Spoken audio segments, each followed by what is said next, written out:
sur notre chaîne Les Deux Soignantes. On est ravis de vous accueillir du coup sur notre chaîne. On va juste se représenter avant de commencer et puis après on introduit notre nouvelle vidéo. Je te laisse commencer. Alors je suis Lydie, aide-soignante et assistante en soins en gérontologie. Et moi je suis Aurélie, infirmière spécialisée dans la prise en charge non médicamenteuse. Donc voilà, on a créé l'année dernière la chaîne Les Deux Soignantes. Donc on va l'alimenter, vous allez voir au fil de l'année à peu près tous les mois, c'est ce qu'on s'était un peu dit. Avant tout, on voulait quand même vous souhaiter bonne année parce que nous on redémarre mi-janvier, mais du coup c'est une belle année pour vous. Et bonne santé. Bonne santé, belle année à vous, plein de bonnes choses, plein de nouveaux projets. Et voilà, on espère que 2020 ça sera une année un peu plus positive. En tout cas, gardons le moral. Alors comme vous voyez dans le titre de la vidéo, du coup on vous a prévu 5 activités à adapter selon la méthode Montessori. Déjà, qui est Maria Montessori? Parce que tout le monde c'est important qu'on pas. Présente. Donc en fait, Maria Montessori, c'était la première femme médecin d'Italie. Elle a débuté sa carrière auprès d'enfants dits entre guillemets débiles, c'était le terme de l'époque, vers les années 1890 à peu près. Et elle met un point d'honneur en fait à placer les enfants comme un individu à part entière. Et elle dit des enfants que ce ne sont pas des puits qu'on va remplir, mais plutôt comme des sources qui jaillissent. Elle voulait que les enfants acquièrent l'autonomie à travers un cadre participatif et collaboratif. Donc en gros, c'est aide-moi à faire seul. Ça, c'était sa devise. C'est ça. À l'époque, elle était beaucoup critiquée, déjà parce que c'était une femme médecin. Exactement. Car on disait qu'elle n'était pas dans la bonne pratique, puisqu'elle ne rentrait pas dans un modèle standard d'apprentissage. Et en fait, aujourd'hui, du coup, sa méthode, elle est mondialement connue. Exactement. Alors peut-être pas par tout le monde, mais en tout cas, elle est aujourd'hui adaptée aussi aux personnes âgées dites dépendantes. Une phrase de Maria Montessori. Donc, enfermé dans ses limites, il restera incapable de se valoriser et n'arrivera pas à s'adapter au monde extérieur. Après l'idée, alors du coup on est reparti sur Maria Montessori parce que c'est quand même les fondements de cette méthode qu'on a mis en place, pour laquelle on a été formés quand on travaillait en fait en EHPAD toutes les deux. L'idée, comme disait Lydie, je rebondis sur ce que tu disais, c'est vraiment de replacer, là du coup pourquoi la personne âgée finalement, parce que ça s'adapte totalement, c'est-à-dire qu'on replace la personne âgée en tant qu'individu. En fait, on s'est toujours dit avec Lydie, Montessori, avant d'être une méthode, c'est une philosophie de pensée. Et je trouve que même avant qu'on ait fait la formation, on était déjà dans cet esprit. Et en fait, quand on a fait cette formation, ça nous a révélé en fait, on est sur cette voie-là, on est sur cet esprit-là. En fait, ça a mis un peu le point d'honneur à mettre en avant ce que nous on mettait déjà en place. Après, voilà, c'est vraiment une philosophie de pensée, c'est-à-dire remettre dans le contexte la personne en tant qu'individu, avec ses capacités, ne plus la voir comme une maladie, ça c'est ce qu'on avait dit sur les premières vidéos, comme une maladie, ne plus la voir comme une personne âgée qui est dépendante, qui sait pas faire, qui est malade et qu'on dévalorise, bien au contraire, se dire voilà tout ce qui est beau chez la personne, tout ce qu'on peut faire fleurir chez la personne. Et c'est pour ça que cette méthode, elle s'adapte vraiment aujourd'hui aux personnes âgées, comme pour les enfants finalement, à faire fleurir l'autonomie, à laisser faire seul, parce que c'est comme ça que finalement on fait progresser les personnes. Je rebondis juste par rapport à un jour ce que tu m'avais dit sur les peurs, parce que je pense que c'est... Il y a beaucoup de choses. C'est le moment de le placer à mon avis. On s'était toujours dit, les peurs finalement c'est des freins à la prise en charge, et en fait... dans la méthode Montessori, c'est vraiment ce que ça nous apprend, c'est-à-dire que parfois on projette nos peurs et du coup on empêche les personnes de faire seules. Alors qu'en fait, la vraie liberté pour ces personnes, c'est de les laisser faire seules et c'est du coup leur rendre leur autonomie. Leur laisser le choix et les laisser faire seules parce qu'elles vont grandir et être de plus en plus autonomes. Plus on les prive de leur liberté, plus on leur fait perdre des capacités, on leur fait perdre leur autonomie. Voilà, ça c'était un point un peu par rapport à nos peurs. En fait, la force de Maria Montessori, c'est qu'elle est sortie des protocoles standards. Exactement. Et qu'elle a innové. Elle a fait vraiment changer le regard sur la prise en charge et sur remettre vraiment le sens profond du mot individu finalement dans même cette relation soignant-soigné ou même aidant-aidé. Finalement, on a une personne en face de nous avant d'être une personne âgée, avant d'être un malade, avant d'être un enfant. C'est un individu à part entière. Donc ça, en plus, on lui a confié ses enfants en sachant parce qu'on pouvait rien faire pour Exactement. eux. Et qu'on lui a un peu laissé le bébé. C'est une première femme médecin, donc on lui a dit bon, on va lui laisser ça. À la base, c'était une expérimentation. Finalement, il y a eu des résultats qui étaient complètement formidables par rapport aux enfants en fait. C'est ça. Elle les a fait se révéler finalement en tant qu'individu quoi. Donc pourquoi l'importance des activités? Parce que tout d'abord, c'est un soin non médicamenteux. Voilà, si vous nous suivez sur cette chaîne, vous savez que ça nous tient à cœur le non médicamenteux. Et en fait, cela agit sur déjà l'inactivité, sur la passivité, mais aussi il faut faire attention à la surstimulation en fait. Si la personne commence à se fatiguer ou ne porte plus d'intérêt pour les activités, là il faut faire une pause en fait. Mais ça n'a plus d'intérêt de continuer.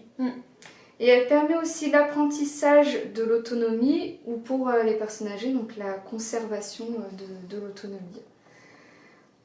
S'ajoute aussi l'animation, là comme on dit l'activité et l'animation c'est deux choses différentes. Et dans l'animation c'est l'échange relationnel, la convivialité, ce qu'on dégage comme humeur, etc. Après je rajouterais juste, voilà, l'activité comme disait Lydie, ça a vraiment... En fait, il faut vraiment voir l'activité avec un sens et un but. C'est-à-dire qu'une activité, c'est pas juste je présente un livre à une personne et je lui dis qu'est-ce qu'elle va en faire. Non, faut vraiment se dire une activité, ça va avoir un sens. Et quand on dit soins non médicamenteux, c'est que ça joue sur le côté finalement pathologique entre guillemets. C'est-à-dire que parfois on a des personnes qui sont anxieuses. Le fait de se centrer sur une activité, le fait de faire une activité, on va permettre à la personne de se décentrer de son anxiété à un moment donné dans sa vie et de faire qu'elle va passer un moment agréable. Du coup, par exemple, ça peut jouer aussi sur la dépression parce que plus on est inactif, plus on est passif, plus on va être dans un processus où on va ruminer, on va pas être bien, on va aussi majorer cet état d'anxiété, de dépression, alors que l'activité, elle va vraiment nous permettre de focaliser notre attention sur quelque chose et de travailler la mémoire, l'attention, de travailler l'échange, le relationnel comme tu l'as dit, et de travailler vraiment cette relation parce qu'un individu à part entière, c'est un être social.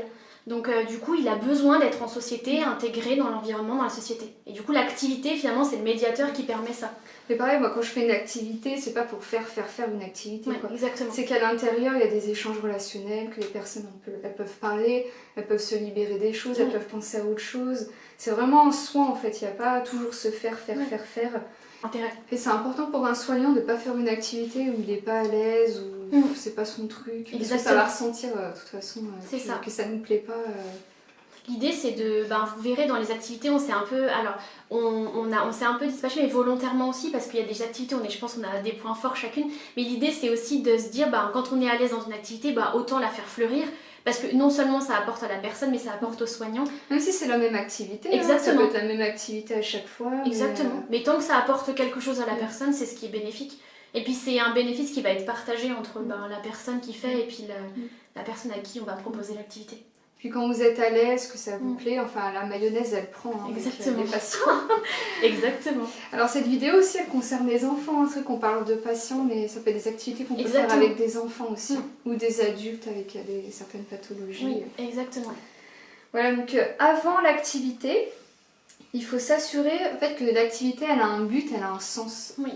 Comme je vous dis, c'est pas faire pour faire, il faut que derrière il y a un objectif. Alors ça peut être soit une psychomotricienne qui fixe ses objectifs, soit un psychologue, soit un ergothérapeute, soit un travail pluridisciplinaire qui dit cette dame elle a besoin de faire ci, de faire ça. Ça peut être un travail en équipe, ou alors ça peut venir aussi de vous et dire je sens que cette dame elle a besoin qu'on fasse ça. Ça peut être aussi improvisé en activité. On peut mettre un coup de la musique et aller hop, on danse. C'est ça, complètement. C'est pas forcément être organisé en amont, quoi. Exactement. Il faut aussi s'assurer que la personne accepte l'activité. Donc il faut bien lui laisser le choix. Si elle ne veut pas, elle ne veut pas. Au pire, elle peut regarder, écouter les autres faire, mais pas la forcer à faire une activité. On le voit, il y a des familles qui insistent pour que leurs parents ils fassent une activité, et s'ils n'ont pas envie, il n'y a aucun bénéfice à faire ça. Et puis alors du coup je rebondis sur la notion de choix, c'est-à-dire que le choix c'est primordial, parce que finalement le choix ça permet à la personne de garder le contrôle de sa vie. En fait quand on enlève la capacité à la personne de choisir, on l'a pris finalement de cette liberté, de cette autonomie, d'être... Finalement si vous demain on vous dit vous n'avez pas le choix et c'est comme ça, est-ce que vous, humainement, intérieurement ça vous ferait plaisir et vous seriez bien avec ça? Du coup là au moins on laisse le choix à la personne, et même si 50 activités ça fonctionne pas, il faut trouver l'activité qui va fonctionner. Peut-être que parfois il faut se repartir sur des bases de qui est la personne. C'est pas obligé d'être le Club Med, c'est pas le but, ça peut être exactement. des trucs tout simples. C'est ça. Et aussi, il faut que l'activité, donc vous allez voir les activités qu'on va vous présenter, il faut que ça soit vraiment visuel. Oui. Il faut pas beaucoup parler, alors je sais qu'on est pipi. Ah non. Mais il faut parler un peu moins et montrer plus en fait. Il faut vraiment que ce soit un accompagnement par les gestes, mime. Oui, par mime, par les gestes. Et il faut prendre en compte aussi une démarche de communication bienveillante. On ne va pas vous refaire le topo dessus. Il faut élever la personne pour qu'elle prenne confiance en elle. Oui. Donc il faut jamais dire vous n'y arriverez pas, mais c'est pas comme ça qu'on fait, ça jamais. Donc ne jamais pointer ses échecs, mais plutôt souligner ses réussites. Exactement. Ah bah oui, c'est formidable, super, vous y arrivez super bien, enfin toujours un langage positif. Pareil, on va pas vous faire topo dessus. Donc à titre d'exemple, dans ma profession, donc les patients qui oublient souvent ce que j'ai dit, ils n'oublient jamais ce que je leur ai fait ressentir en fait. Donc voilà, on parle beaucoup, mais ce qui compte, ce qu'ils vont retenir en fait, c'est nos intentions bienveillantes. Exactement. Et le fait qu'ils ont passé un moment agréable avec nous, mais ils ne vont pas retenir forcément ce qu'on leur a dit. Oui. Surtout dans les pathologies d'Alzheimer, on sait que 2 heures après, ils oublient ce qui a été dit. Par contre, ce qui va rester, c'est comme dit Lydie, les ressentis. Donc que ce soit même des ressentis par exemple corporels, physiques. Quand on a des activités un peu qui jouent sur le corps, oui, il va y avoir des ressentis, un bien-être physique. Mais même tout ce qui est visuel, donc il y a aussi les ressentis qui passent par les 5 sens. Donc il y a beaucoup de choses. Il ne faut pas penser que même si la personne dans 2 heures, alors elle ne se souviendra pas, il y a tout ce qui va se passer au niveau du corps et de l'individu en tant que tel qui va faire que plus on fait ça, plus la personne va se sentir mieux au fil du temps. Donc ça, faut pas se dire que c'est un échec parce que la personne a oublié 2 heures après. C'est pas le but. Moi, quand j'interviens une fois par semaine chez mes patients, ils oublient souvent mon prénom, ils oublient ce qu'on a fait la semaine dernière, mais quand ils me voient, ils savent qu'ils vont passer un bon moment en fait. Ouais. Le matériel pour les activités, donc vraiment n'achetez rien, c'est des bases. Voilà, c'est bases. On peut quand même peut-être faire des choses aussi à domicile avec des choses toutes simples, du papier. En gros, moi je me sers d'une imprimante et d'une plastifieuse, parce qu'au moins la plastifieuse on peut désinfecter entre chaque patient. Exactement. Ça résiste, les feuilles s'abîment vite. Donc, mais en gros, vous avez besoin de ça, une imprimante, une plastifieuse, c'est tout. Et des feuilles de papier. Voilà. Donc du coup, c'est quand même des choses que quasiment la plupart des personnes ont, ou même imprimante, vous pouvez faire imprimer ailleurs, mais en tout cas, c'est des choses que la plupart des personnes ont chez elles. C'est ça. Et c'est parti pour montrer les activités. Et deuxième partie, les activités. Donc voici l'activité j'aime, je n'aime pas. Donc pour cette activité, vous avez besoin d'imprimer des images et de plastifier. Donc vous pouvez voir que c'est plastifié. Donc c'est une activité de catégorisation à 2 choix en fait. Vous avez le côté j'aime, le côté je n'aime pas. Souvent il y a entre les deux. Souvent on dit on ne sait pas si on aime, on ne sait pas si on n'aime pas. C'est pas grave, donc les feuilles on peut les positionner au milieu. Donc en fait c'est mon activité préférée, donc je vais vous expliquer pourquoi. Parce que quand on rencontre une personne pour la première fois, ça nous permet de la connaître un peu plus. Elle est aussi très adaptée pour les personnes atteintes d'aphasie. Et vous verrez dans toutes les activités, les images et les textes sont grands. Il faut que ça percute. Comme je vous disais, des grandes images. Le but, c'est la stimulation cognitive. On se pose des questions à soi-même et on doit y répondre. Donc on peut montrer quelques exemples d'images. Donc par exemple, est-ce que tu aimes manger sucré, Aurélie? Donc tu aimes manger sucré. Est-ce que tu aimes la musique classique? Donc ça, vous voyez, les images, vous pouvez mettre n'importe quoi. Hein. Moi, je sais que j'ai mis un saut en élastique, un saut en parachute, le Scrabble, la musique qui bouge, manger salé. Donc voilà pour cette activité. Vous pouvez imaginer n'importe quoi. Voilà, il faut bien que ce soit des grandes images, vous voyez, par rapport à ma main, que ça soit écrit gros.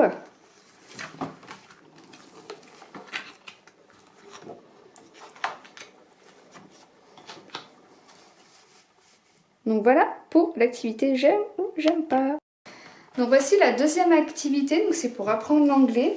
Alors ça, je l'ai utilisé avec une patiente qui avait envie d'apprendre une deuxième langue. Donc ça, vous pouvez très bien le faire avec les enfants, surtout ceux qui commencent l'apprentissage de l'anglais. Donc ça, c'est le classeur que je laisse chez ma patiente. Donc comme vous pouvez voir, c'est des grosses images avec le mot en français, le mot en anglais. En général, sur mon téléphone, j'utilise Google Traduction parce que vous pouvez mettre la traduction anglais-français. Et quand vous appuyez sur le son, vous avez le mot qui est dit à l'oral en anglais. Donc c'est pas mal pour la prononciation. Donc c'est assez thématisé. Donc il y a les... comment on dit bonjour, au revoir. Vous avez les couleurs.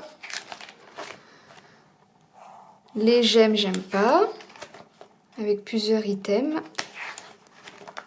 Après vous pouvez faire comme vous avez envie. Hein.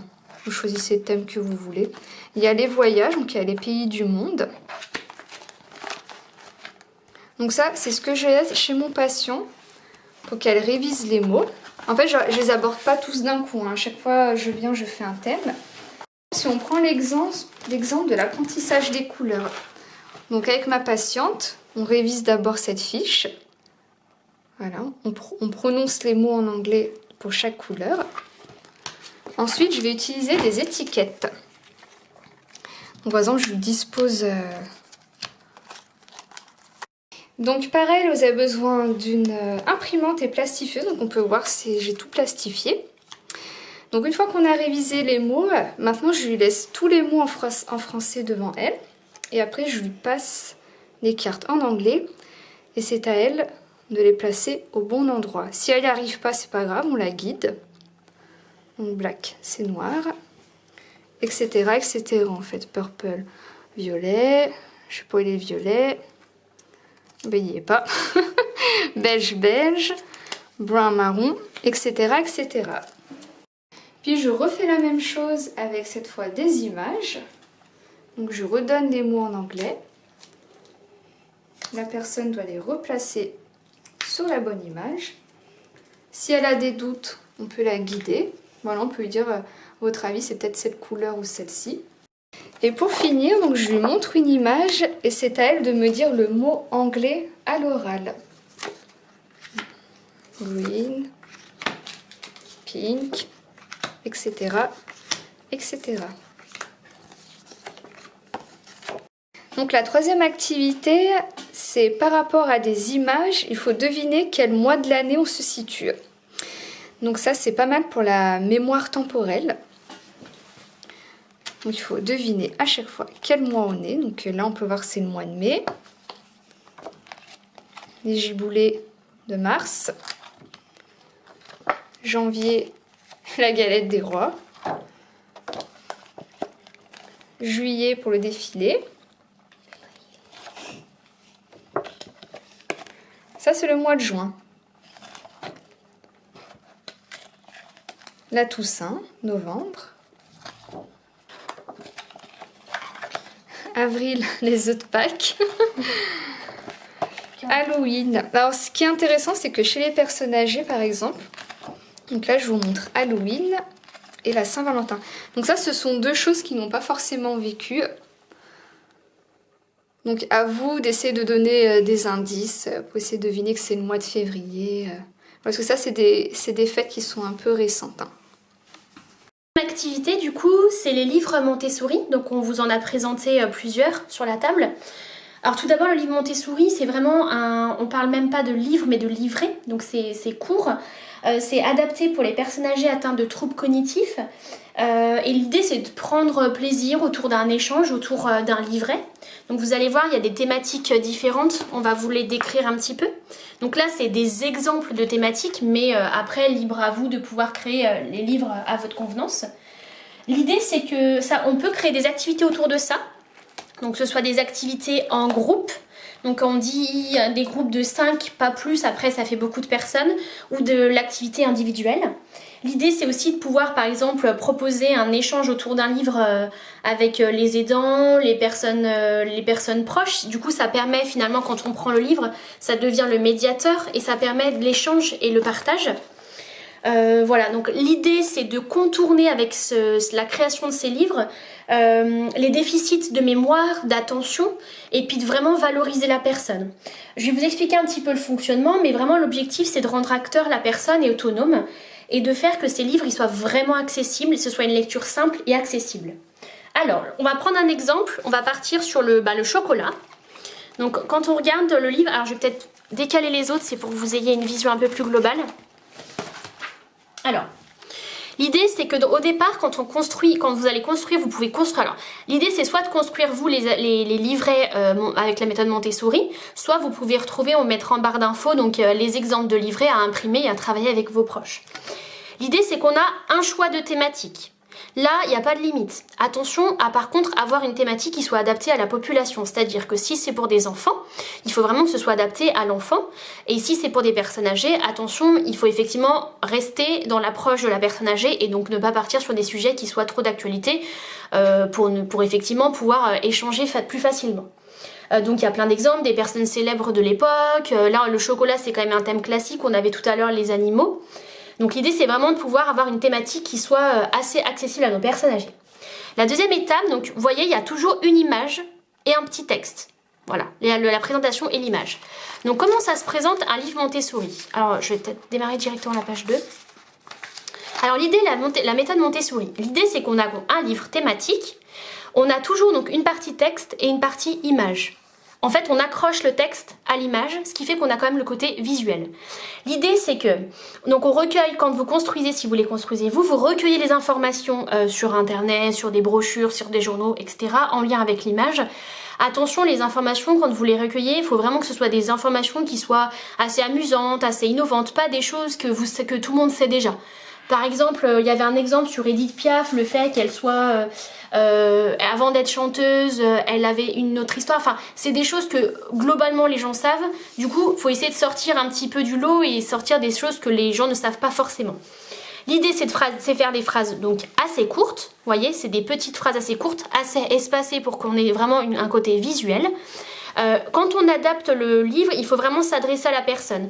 À des moments, vous allez voir dans le livret, on peut avoir aussi les mots savez-vous ou qu'en pensez-vous ou des questions. Vous voyez, quand on a des questions, ça interloque le lecteur et ça rend le lecteur finalement acteur du livre. Donc toujours pareil, on adapte la partie texte à notre partie image. Quand vous construisez le livre, l'important c'est que le texte, au départ, quand vous le construisez, il vous intéresse. Si le texte ne vous intéresse pas, il ne va sûrement pas intéresser la personne, donc c'est pas la peine de le mettre. C'est important de rester dans des choses qui soient concrètes et qui soient intéressantes. Par exemple, vous avez une personne qui est passionnée de chocolat. Oui, ce livret, il va être adapté. Par contre, vous avez quelqu'un qui n'est pas du tout intéressé par le chocolat, qui n'aime pas le chocolat. Je ne suis pas sûre, et c'est ce qu'on me disait avec Lydie, je suis pas sûre que ça va être adapté pour cette personne. Donc attention à bien se baser sur la personne en tant que telle et voir si le livret va être adapté. On peut aussi partir sur un livret sur les chats si la personne elle est passionnée par les chats. Ensuite, des choses importantes, donc l'écriture. On écrit assez gros pour que ce soit facile à lire. Si vous voyez que la personne a des difficultés, c'est peut-être parce que l'écriture est trop petite. En général, ils disent Arial taille 40, les phrases courtes et simples, et on a toujours ce petit livret lecteur suivant. Ce qui fait que si on travaille sur du groupe, la première personne peut lire la première partie, lecteur suivant, et ça entraîne finalement, hop, la page suivante avec le lecteur suivant, qui va faire qu'en fait la lecture elle va être rendue autonome par notre groupe en fait. C'est-à-dire que le groupe va devenir vraiment acteur et il n'y aura pas forcément besoin du médiateur. Ça va se faire effectivement tout seul avec lecteur suivant. Voilà, il y a toujours ce côté visuel. Vous pouvez aussi beaucoup axer. Alors, on a d'autres exemples. On a les chiens, on a les santons. Donc, les thématiques, elles peuvent être diverses et variées. Après, ce qui est important, c'est vraiment d'axer sur ce côté 5 sens. On peut par exemple, on a l'histoire du goût. Par exemple, là, on a par exemple le chocolat, le côté visuel du chocolat. On a le côté, le goût. Vous voyez, le goût, la texture. Et du coup, ça, c'est des choses qui vont redonner du sens à la personne. Le chocolat qui coule, qui fond. Ça va vraiment redonner du sens. Et c'est important de s'axer sur les... Ah, puis une dégustation de chocolat après l'activité, moi, je suis d'accord. Hein. Moi, je trouve que ça fait une bonne continuité. Exactement. Voilà, et du coup ça peut être, comme dit Lydie, une dégustation, ça peut être un souvenir, par exemple une grand-mère qui partage ce livre avec son petit-fils et puis finalement l'activité se termine par la confection d'un gâteau, et du coup ça peut être un souvenir de quelque chose qu'on faisait ensemble petit, et du coup c'est vraiment une transition, un objet vraiment qui va permettre les échanges. Et puis comme c'est fait de façon à ce qu'il y ait des questions, il y a un échange, les deux sont acteurs, c'est-à-dire qu'il y a celui qui lit, il y a celui qui écoute, et ce qui fait que le livre devient un médiateur et un objet de relation finalement, un objet qui va permettre la relation à l'autre, les échanges, les souvenirs. Voilà ce qu'on peut dire sur cette activité. Ah oui, une dernière chose que j'ai oublié de dire par contre qui est importante, c'est qu'une page, une entité en soi. C'est-à-dire qu'il faut qu'il y ait toute l'information sur une seule page. Pourquoi ? Parce que si j'ai une continuité sur plusieurs pages, en fait, la personne avec les troubles de mémoire va oublier la première page. Et c'est pas le but, on la met en difficulté. Donc l'idée, c'est que sur une page, j'ai une information. Il y a une continuité dans le livre, effectivement, mais même si je lis qu'une seule page, j'ai la capacité du coup d'avoir une information. Et j'ai pas une moitié d'information et l'autre moitié à côté. Parce que finalement, la personne va être en difficulté parce qu'elle va parfois oublier la première partie. Donc c'est important, une entité en soi, même si effectivement dans le livre il y a une continuité, on va jusqu'à la confection du gâteau, etc. Voilà pour l'activité du coup la création de livrets Montessori que vous pouvez vous faire seul, ou alors vous pouvez aussi les télécharger, les partager avec vos proches qui ont des problèmes de mémoire, voilà, c'est une super activité. Cinquième activité, on voulait vous proposer une activité un peu plus axée sur le côté corporel. Du coup, c'est des activités qu'on peut vraiment adapter donc, au quotidien donc, avec la personne, donc à domicile, mais aussi dans les structures. Donc là, l'idée, c'est que c'est un mélange qu'on fait de danse, parce que la danse, ça va apporter ce côté, du coup, on va travailler dans le temps et dans l'espace, on va travailler, effectivement, la danse, ça renvoie aussi à notre mémoire profonde, hein. Quand on met de la musique aux personnes, tout de suite, elles ont les mouvements, elles peuvent nous sortir des pazos, des tangos, etc. Donc c'est qu'il y a vraiment une mémoire profonde qui est restée bien présente. Donc on se sert de la danse. Oui, la Macarena, c'est un peu plus moderne. On se sert du côté danse pour vraiment apporter ce côté thérapeutique. Pourquoi la danse ? Parce qu'on va se focaliser sur les mouvements. Le corps, il est aussi porteur de tout ce qui se passe autour, hein, de notre stress, etc. Et en fait, par le mouvement, on va aussi pouvoir jouer sur le corps, le bien-être, on va pouvoir se vider un peu la tête. On va jouer donc sur les repères dans le temps et dans l'espace parce qu'on va caler un rythme. Ça demande à ce qu'on puisse se concentrer sur des pas, sur un rythme, sur l'écoute de la musique. Ensuite, on a mixé donc la danse et la méditation et l'instant de pleine conscience. Qu'on soit en fauteuil roulant, assis, en incapacité effectivement de pouvoir être debout, on peut quand même faire des mouvements. La danse, c'est pas forcément que debout. On est bien d'accord qu'une personne âgée qui est fragilisée, qui est fatiguée, on peut même faire au lit. L'idée, c'est de pouvoir créer un mouvement qui soit adapté à notre personne. Le fauteuil roulant, c'est pas un handicap, effectivement, pour la création de groupes de danse ou de groupes autour de l'instant de soi. Donc là, on va vous montrer un exemple de groupe danse et instant de soi. Vous allez voir que le mouvement va devenir qu'un instant présent. Je rappelle juste une flèche un peu que j'avais expliqué, la flèche du temps. C'est-à-dire que la plupart de nos personnes qui sont un petit peu âgées et angoissées, c'est qu'elles ne sont pas dans l'instant présent. Alors, la maladie d'Alzheimer renvoie à ça, hein, ça renvoie à l'instant présent et tout ce qu'on perd. Donc par contre, pour les personnes atteintes d'Alzheimer, l'instant présent, il est encore plus fort parce que c'est tout ce qui va rester à ce moment-là. Et c'est encore plus riche par rapport à ça. Par contre, quand elles sont effectivement dans le passé ou dans le futur, c'est des personnes qui vont être soit dans un état un peu de stress, d'anxiété ou de dépression. Là, en faisant cet exercice-là, vous allez voir qu'on va ramener du présent. Être ici, maintenant, dans l'instant présent. Je vais vous mettre une musique. On commence par observer notre personne. Comment elle se sent, est-ce qu'elle est disponible aujourd'hui ? Est-ce qu'elle se sent bien ? Là, on a mis de la musique et on voit que tout de suite, il y a une création de mouvement. Là, l'idée, c'est qu'on va essayer de faire un miroir. C'est-à-dire qu'on va montrer à la personne, on va essayer d'introduire un miroir pour qu'elle puisse faire en fonction de ce qu'on lui propose, de ses capacités. On voit que là, elle n'a pas de blocage au niveau des bras, donc on peut y aller tranquillement, toujours en étant concentré sur le mouvement. Et vous voyez que la posture de la personne, elle se tranquillise. Et ça, vous pouvez totalement le faire chez vous, dans un endroit un peu intime. On peut aussi voir que le mouvement, il est complètement adapté des deux côtés pour cette personne. voyez que le fait d'être assis, ça n'empêche pas la posture et les mouvements. Et là, ce qu'on va apprendre à la personne, que là on fait du mouvement, et bien là on va décaler le mouvement, c'est-à-dire on crée un rythme suspendu dans le temps. Pour que la personne elle ressente vraiment ce bien-être dans le corps. Vous voyez, on sent qu'il y a une connexion entre celui qui propose et celui qui fait. Et c'est comme si, vous voyez, le temps s'arrêtait, il y a un moment suspendu. Et ça s'adapte totalement aux personnes âgées. Vous voyez, là on a travaillé le haut, mais on peut aussi travailler un petit peu les effets, le corps un petit peu, tout en respectant effectivement, voilà, la capacité des personnes.